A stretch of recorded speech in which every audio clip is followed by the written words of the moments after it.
జై శ్రీరామ్. అందరికీ నమస్కారం అండి. పరిచయ వాక్యమే అవసరం లేని ఒక గొప్ప మహాకావ్యం రామాయణం. భారతదేశం అనగా నేటి భారతదేశంలో పుట్టడం అనేది అదృష్టమైతే, శ్రీరామ శబ్దం పలకడం మరియు వినడం అనేది కోటి జన్మల పుణ్యఫలం. అంతటి అద్భుత కావ్యమైన రామాయణం గూర్చి వివరించడానికి నాకు తగినంత వయస్సు కానీ అనుభవం కానీ లేవు. కాకపోతే ఈ గ్రంథంలోని పాత్రల ఔచిత్యాన్ని కాపాడుతూ సందర్భానుసారంగా పాత్రలకు అనుగుణంగా నా గొంతును మార్చి చదివి మీకు వినిపించి మిమ్మల్ని ఆనందింపచేయాలని చేస్తున్న నా ఈ చిన్న ప్రయత్నంలో ఏవైనా లోపాలుంటే పెద్ద మనసుతో మన్నిస్తారని ఆశిస్తున్నాను. ఇక ఈరోజు కథాంశంలోకి వెళ్దామా? శ్రీమద్ రామాయణము కిష్కింధకాండ 8వ భాగము. అలా మాట్లాడుకోవడంలో సుగ్రీవుడు తనకు తన అన్న వాలికి శత్రుత్వం ఎందుకు వచ్చింది అన్న విషయము రామునితో చెప్పసాగాడు. ఓ రామా, నీవు నా స్నేహితుడవు కావడం నా అదృష్టం. దేవతలు నా మీద కరుణ చూపడం వలననే నీవు నా మిత్రుడివి అయ్యావు. నీవు నాకు మిత్రుడిగా నాకు అండగా ఉంటే నేను ఒక కిష్కింధ రాజ్యమే కాదు, స్వర్గలోక ఆధిపత్యం కూడా పొందగలను. ఓ రామా, నీతో స్నేహం చేయడం వలన నాకు నా బంధుమిత్రులలో గౌరవం పెరిగింది. నా గురించి నా గుణగణములను గురించి నేను చెప్పుకోకూడదు, కానీ నేను నీకు మంచి స్నేహితుడిని అవుతాను అని మాత్రం చెప్పగలను. ఎందుకంటే అతడు ధనికుడైనా పేదవాడైనా, సుఖాలలో మునిగి తేలుతున్నా దుఃఖాలలో కుంగిపోతున్నా, మంచివాడైనా చెడ్డవాడైనా ఎటువంటి వాడికైనా స్నేహితుడే దిక్కు. స్నేహమునకు మించినది ఈ లోకంలో ఏదీ లేదు. స్నేహాన్ని గురించి బాగా తెలిసిన వాళ్ళు తన స్నేహితుని కొరకు ధనమును గాని సుఖములను గాని సంపదలను గాని ఆఖరుకు ఉన్న ఊరును గాని త్యజించుటకు వెనకాడరు. అటువంటి స్నేహం మనది అని అన్నాడు సుగ్రీవుడు. రాముడు నవ్వి, మిత్రమా, నువ్వు చెప్పినది యథార్థం అని అన్నాడు. రామా, నా సోదరుడు వాలి నన్ను అవమానించాడు. నా భార్యను నా నుండి లాక్కున్నాడు. నన్ను రాజ్యం నుండి వెళ్ళగొట్టాడు.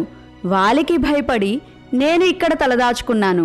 కాబట్టి నీవు నాకు ఉపకారం చెయ్యాలి అని మరలా గుర్తు చేశాడు సుగ్రీవుడు. మిత్రమా, స్నేహమునకు ఫలము ఒకరికి ఒకరు సాయం చేసుకోవడమే కదా.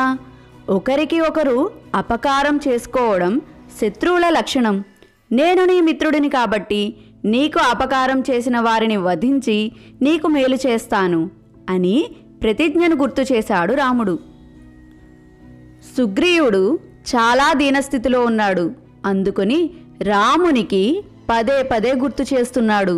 వానరులు చపల స్వభావులు కదా. రామా, నీవు నా స్నేహితుడవి. అందుకని నా కష్టములను నీతో చెప్పుకుంటున్నాను.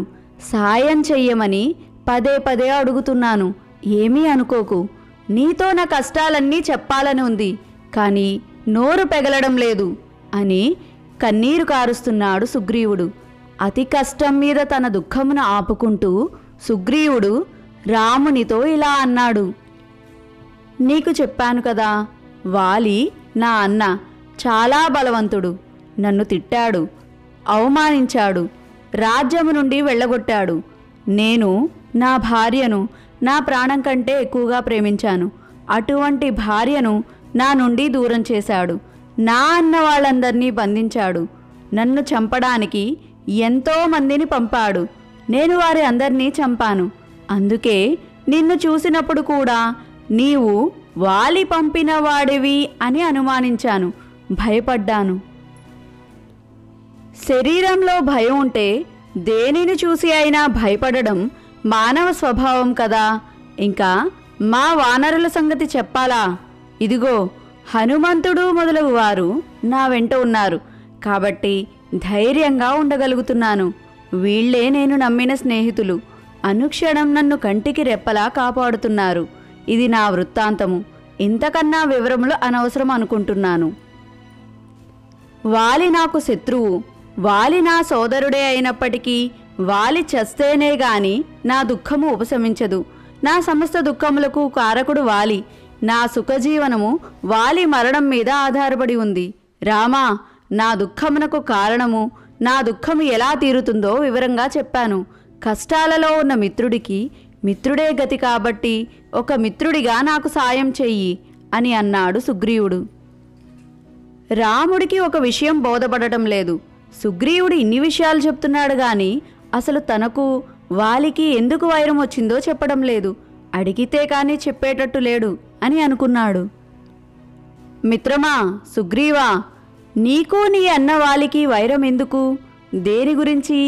ఏ కారణం చేత కలిగింది వివరంగా చెప్పు. అప్పుడు మీ ఇద్దరిలో తప్పు ఒప్పు నిర్ణయించడానికి వీలు కలుగుతుంది. అసలు వైర కారణం తెలిస్తే గాని మా బలాబలములను సరిచూసుకోవడానికి వీలుండదు కదా. అప్పుడు వాలిని సులభంగా అంతమొందించవచ్చును. నీకు నీ అన్న వలన జరిగిన అవమానమును విని నాకు కోపం తారాస్థాయికి చేరుకుంది. నేను నీ అన్నను చంపేలోగా మీ ఇద్దరి మధ్య ఉన్న వైరమునకు కారణం తెలుసుకోగోరుతున్నాను. నా మీద విశ్వాసముంచి మీ ఇరువురి మధ్య ఉన్న విరోధమునకు కారణం చెప్పు అని అన్నాడు రాముడు. ఇంక తప్పదని సుగ్రీవుడు రామునికి తనకు తన అన్న వాలితో ఎందుకు విరోధం వచ్చిందో వివరంగా చెప్పనారంభించాడు. శ్రీమద్ రామాయణం కిష్కింధకాండ 8వ భాగము సంపూర్ణము. హరి ఓం తత్సత్. అందరికీ ఒక చిన్న విన్నపమండి. మన రెస్పెక్ట్ ఎడ్యుకేషన్ ఛానల్లో వచ్చే రామాయణాన్ని చాలామంది సబ్స్క్రైబ్ చేసుకోకుండానే వింటున్నారు. 100కి ఒక 20 మంది సబ్స్క్రైబ్ చేసుకుంటే మిగిలిన 80 మంది మాత్రం సబ్స్క్రైబ్ చేసుకోకుండానే వింటున్నారు. కనుక మన రెస్పెక్ట్ ఎడ్యుకేషన్ ఛానల్ని లైక్ చేసి మీ ఫ్రెండ్స్ అండ్ ఫ్యామిలీ మెంబర్స్కి షేర్ చేసి మన ఛానల్ని సబ్స్క్రైబ్ చేసుకుని నన్ను మరింత ప్రోత్సహిస్తారని ఆశిస్తున్నాను. నేను మీ మంత్రి సృజన్ ప్రసాద్.